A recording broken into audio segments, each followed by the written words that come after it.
guys, what's up and welcome back to my channel. I hope you're all doing good and staying safe like always. Now today's video is going to be about pageants and budgeting, as you've seen in the title already. And now with the pageant season coming up, we're actually right in the middle of it. We are expecting the Miss India auditions to happen sometime around January or February, and now this is not an official statement because I am getting bombarded in my inbox as to when the Miss India auditions are expected to happen.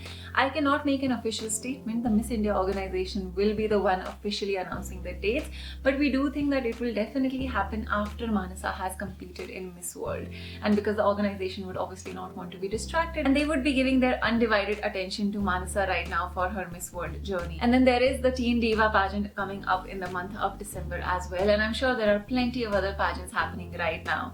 So I thought that this is the perfect time, in fact it's crucial right now, to be setting a budget for everything that you have going on. A lot of contestants are taking training right now. This is the time when you get your wardrobe ready, your skin, your hair, your footwear, accessories, your travel. There's just so many things to get in place right before a pageant, and this is high time now. And whenever we talk about preparing for pageants, money does come into the picture. Pageants do require money. They are expensive on a relative scale, but you do have to plan and prepare a budget for everything that you will be needing for your pageant.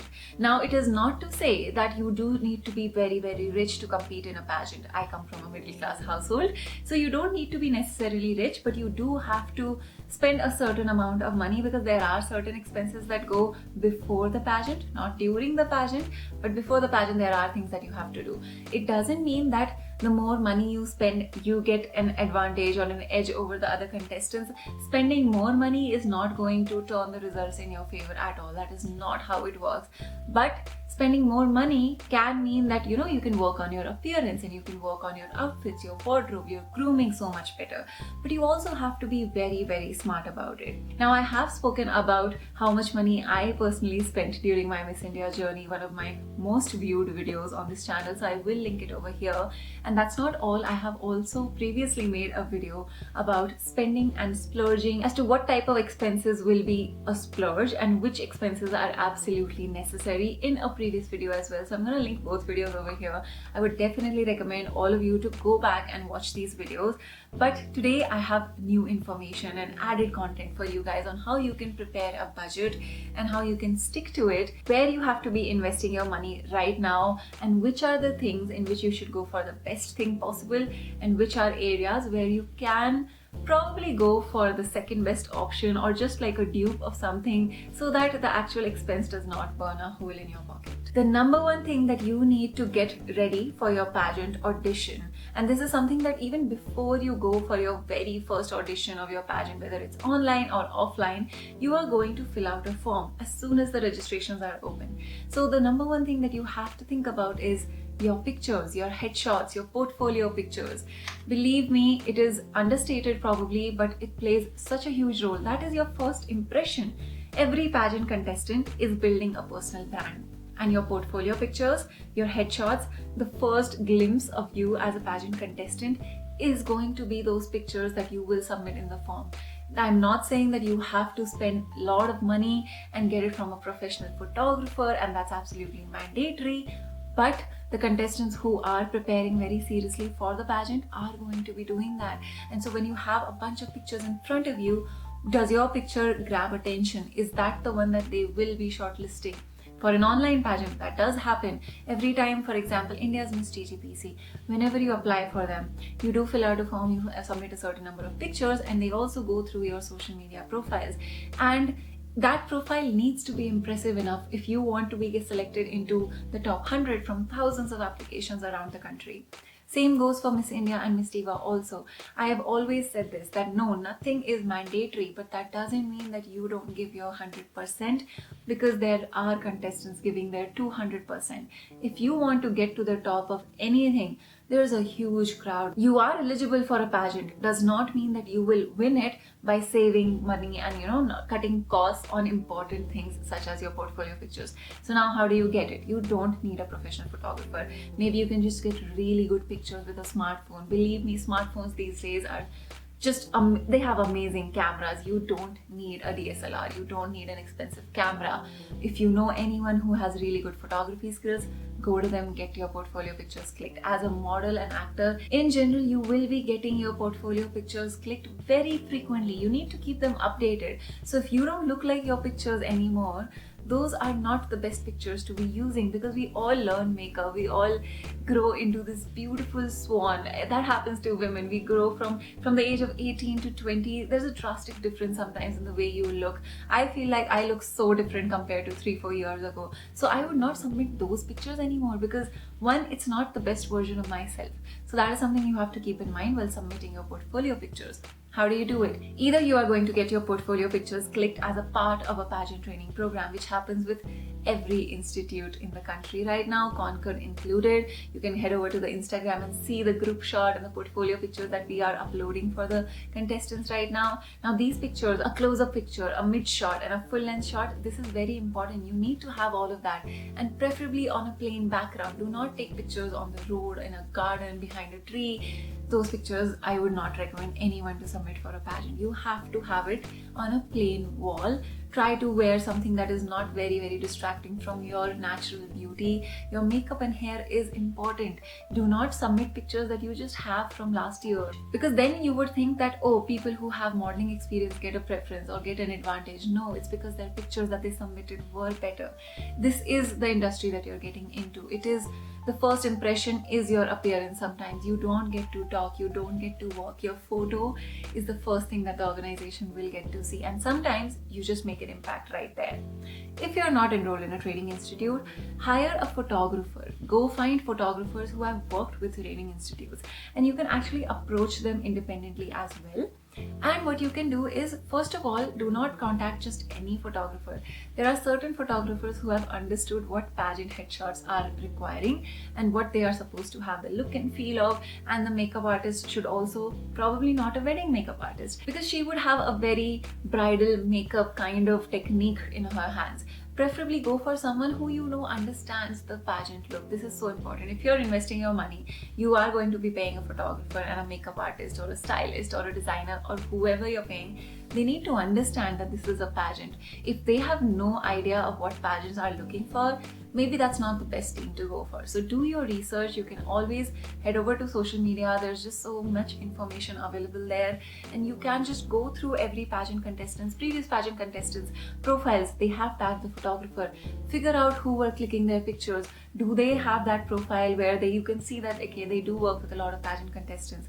Certain makeup artists have been working with a lot of pageant contestants. Same goes with designers, the same goes with stylists. Talk to them, negotiate if possible. If you feel it's too expensive, see if you can do lesser number of looks. See if you have another fellow contestant who might want to just club in and have like a combined deal. So that might help you with saving some money. But all in all, your portfolio headshot, very important. Do not try to skim through it or just think that ye photo chal jayegi. Now, the next thing that you have to understand will require investment is your wardrobe. I have always recommended that it is not necessary to invest in luxury brands. That's not what I mean when I say that you need to invest in your wardrobe. But do not think that something that is not going to look great on stage and that is not going to make you stand out. If you are participating to compete, that's a whole different thing. But you are participating to win a pageant. If that is your goal, you need to dress like a title holder also. For example, in Glam Anand Supermodel India, the finale, Zoya Afroz, the gown that she was wearing, believe me, it stood out from all of the other contestants. You could just look on stage and see that that girl is here to win this. And so if you are going to be buying or purchasing or getting a tailored evening gown that you have to wear on the finale of the pageant, that happens in teen pageants, happened in Glam Anand also, whereas in Miss India and Miss Diva, you do not have to wear your own outfit on the finale night, but there are occasions where you will be wearing your own evening gowns. Now, first of all, find a pageant designer who knows pageants, who understands wedding reception gowns are not pageant gowns. That's something I see all the time. It does not work. You need to work with the right type of designer and stylist. Secondly, Poshmark. Find second-hand outfits wherever possible. It doesn't have to be brand new. If it's an online pageant, something I did during India's Miss TGPC for the evening gown round, I did not buy the gown. I rented it. It was for 1500 rupees for a day, and I rented it twice, once for the first round of videos and then for the second round again. But just because 3000 for a gown just felt much more convenient and affordable to me, and in fact that gown was on rent. There were slight stitching defects in the bottom, but then it was an online pageant and I was going to just showcase it on a video. So maybe you don't need a 10,000 gown for an online pageant. But for Miss India, I got 3 evening gowns tailor made because that really matters. They're going to see that outfit in person. When you're getting your evening gown made, what accessories am I going to wear with it? What is going to be my hair? If it has a closed neck, you're going to put it up in a bun. So practice all of that. How will you walk? What heels are you going to wear? The same colored heels will not work on every evening gown. There are so many things that you have to take care of. I have spoken about this in styling tips videos of mine previously. You have to figure out what slit works for your body. What neckline looks best on you? Do you have the confidence to pull off a backless gown, for instance? You have to think about all these things, but do not try to go for cheaper fabric when it comes to your evening gowns. It does not look nice at all, and you automatically just reduce the type of attention that you would get. Instead of that, if someone is thinking, her gown doesn't look very good quality, you don't want to create that type of impression in a pageant. It really matters. Katrina Gray has always said this: your wardrobe matters. Do not try to cut costs. If you have very good relationships with designers, you can always ask designers to sponsor you. Something that I personally try and not recommend, because I do feel that designers should also get paid for what they have made. It's their creation and nobody should have to work for free. But if they are willing to lend it, what you can do in return is you do a free photo shoot for them. That is how you have to return the favor. Or you will just create very good content in that evening gown and promote it. So whenever you're thinking of getting anybody to sponsor you, you have to think, what do they get in return? That is how you will pitch and have that conversation, because there is no such thing as a free lunch. Another tip here is that something I did in my Miss India journey. Your evening gowns, for example, the evening gowns that I wore during zonals or the first half of the competition, I actually repeated that and I changed the gown and converted it into a dress. You can always take out the trail, adjust the neckline, change the straps, remove the straps, make it like a tube dress. I am still doing that with an evening gown that I've already worn or worn on 2 occasions, and I would not be repeating that gown anymore. But my evening gowns did cost 10 to 15,000 and sometimes even more. And now to be able to reuse the outfit so that it doesn't feel like a huge expense on an outfit that I don't get a full usage out of, just convert them into something else. And that is how you can actually feel better about spending a lot of money on your evening gowns. Because think about this, you will have so many events to make appearances at, and those evening gowns, it's not a one-time expense. You can actually use it again and again. So just try to be very smart with how you're getting your outfit made. As a model, your heel is everything for you. It impacts your performance drastically, and you have to keep it clean. You have to take care of it. Don't just dump it into a bag, because sometimes the heel might just get moved even by a little centimeter. These things matter. I am very particular about my heels and I keep them all in boxes and in the correct place. You have to be very possessive about certain things. So all in all, your heels are an investment, and you should not try to go for cheaper heels, because you don't know, they might break on the day of the pageant or anytime during the pageant, and it will just show that you're not very comfortable in those heels. So 1, have a backup, and 2, have good quality heels. Now my next tip for budgeting is something that I really think you should just do in general in life for everything. For example, your makeup, your nails. There are 2 types of contestants. Sometimes contestants think that they have to have a makeup artist for every appearance, for every photo shoot, but you can choose to learn makeup. Invest in learning the skills. That is something that would be a great investment. Same thing goes for your nails also. For example, you don't need to spend 3,000 to 4,000 trying to get your nails done every time. Just figure it out on how to do it yourself if you are doing a very good job at it. Now, this is not something that you do right before the pageant. This is something that you should do at least a month or 2 prior. Have some practice. Be very sure that you're good at these things. But if you can do something yourself, there's no better investment than having that knowledge. Now, one of my favorite skills, or just something that I have found super useful, when I started my YouTube channel, I learned how to edit videos via YouTube, because there was no other training course I could have taken. And now after the pandemic, a lot of pageants went online, and there was just so much video submissions that contestants had to do. And I was just thinking about this, that video editing, if a contestant doesn't know how to do it, you would end up spending so much money paying a videographer and paying a video editor. Even during my Miss India journey, I actually did have a professional editor edit my Cocks and Kings video for me. Now that is an expense I could have saved if I just knew how to do it by myself. And so for this reason, if you know that you will involve a lot of video work, editing work in your pageant, learn already. I learned it from YouTube. It's possible for anyone to learn video editing from YouTube, how to film your videos. This is where practice comes in. Don't just film yourself and make a video, just a very plain ramp walk video for the first time when your audition comes in. Learn to be on camera, learn to be in videos, practice videography way before the pageant. One, you will be much more comfortable in front of the camera. You will know what angles work for you. You will get much more ideas. There's just so many reels on Instagram these days about transition tutorials. There's so much creativity that you can put into your videos, and you can think about the aesthetics that you want to create, because believe me, if your ramp walk is great, but the lighting is bad, your outfit isn't looking that great, and the angle is wrong in your ramp walk video, very high chances you will not get selected. Because have you seen the videos that the international and national organizations post on their page? If your video is not worthy of being officially posted there, no matter what your skills, it will not make it to the page, and you might not be in the top 50, top 20, top 100, whatever number is being shortlisted. So you have to understand, you can't just say that I am eligible and I have a decent ramp walk, better than her ramp walk or her ramp walk, or better makeup than her. Why did I not get selected? There are so many other factors that come into picture. Your 100% means you go all out. It means every videography skill also matters. And so learning video editing would just help you in so many sponsor task videos that you may have to create. Even in your talent video, there will be so many things that you can just create and have a much better video that way. Now talking about the talent video, this is an area where I would suggest investing if you think that getting some form of training will help you in the competition. Personally, I did not take any training. Also, I submitted painting as my talent submission for the Miss India pageant because I did not have any performing talent as such. But hypothetically, if I was to participate in a pageant again, I would probably choose singing as my talent.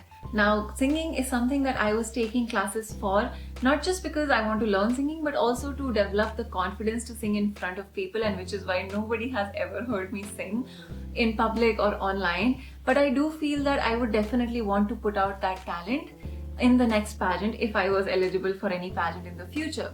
Now that is a course that you would invest in, so that is a good investment, because in the talent round, while it does not play a huge role in deciding the result, but you can stand out. So rather than giving a mediocre performance, if you think getting trained for classical dance, getting trained for yoga, getting trained for singing, anything can help you stand out more, that is an investment that you can make. And my last tip, but not the least, and I'm surprised that I somehow never said it on YouTube so far, is one of the expenses that you can make, and this you can actually use the expense and then it justifies the cost of it, is your pre-pageant travel and accommodation.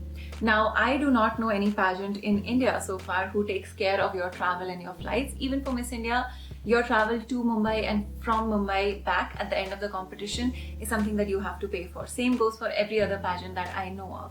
Now, there are two things that you can actually do to justify the cost. Something that very smart pageant contestants who are taking it seriously do, they would actually fly down to Mumbai or wherever the pageant is. For example, a week before or 1 or 2 days before is also fine. When I went for Miss India, I was landing in Mumbai a day before the pageant actually started.